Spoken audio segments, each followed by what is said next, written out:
that if they're not done. Don't have it by now.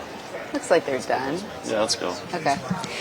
The addition of Civale, what can you say about the move and what he'll add to your staff? Yeah, I think just over the next couple weeks, looking at the innings puzzle, knowing that we've got 16 games in a row and knowing we're going to need innings, just making sure we're covered from that perspective. It's kind of the case with Tom Rams, but when you get a guy that can step in, who's already familiar with your staff, and you're familiar with, how much does that just help kind of hit the ground running?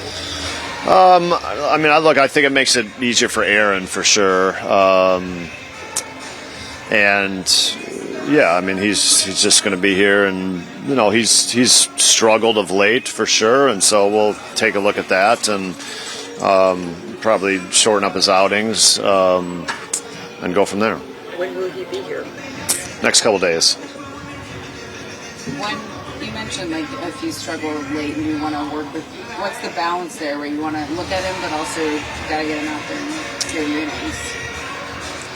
Well, he's going to be active, so he's going to pitch. Right. Just when you said there's things where you want to. I think we're just this just happened, so I don't know if a lot of work's completely been done, but he was on the injured list, came off the injured list his last, and then he's kind of struggled since he's come off the injured list a little bit.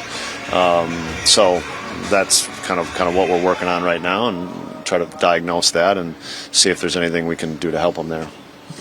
As you've watched Nico get back to the form we saw yesterday, is there anything that you noticed that he just subtly needed to go back to?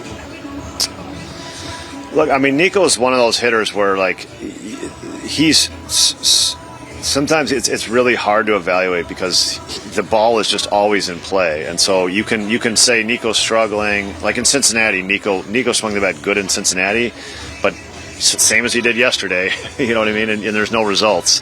The ball doesn't go over the fence that much. He doesn't strike out. So the fielder has an opportunity on every play to catch his ball.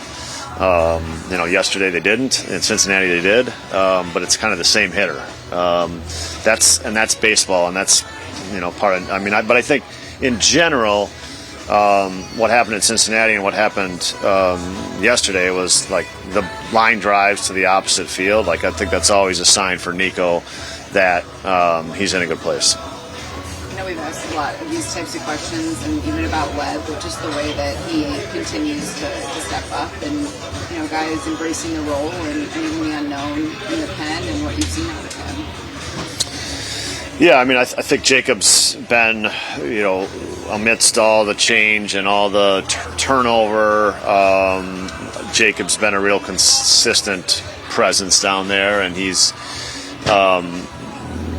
he's taking the ball kind of whenever and really oftentimes kind of in the most important spot in the game, and he's handled that part really, really well. He's been available.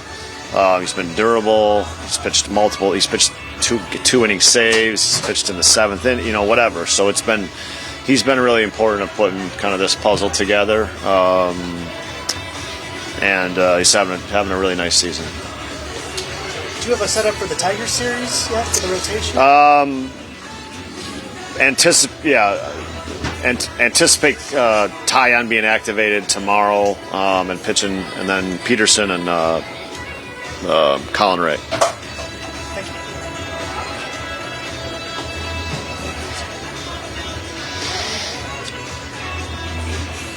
So, Jameson's obviously feeling well. What was the last thing he needed to do to be put back in the rotation?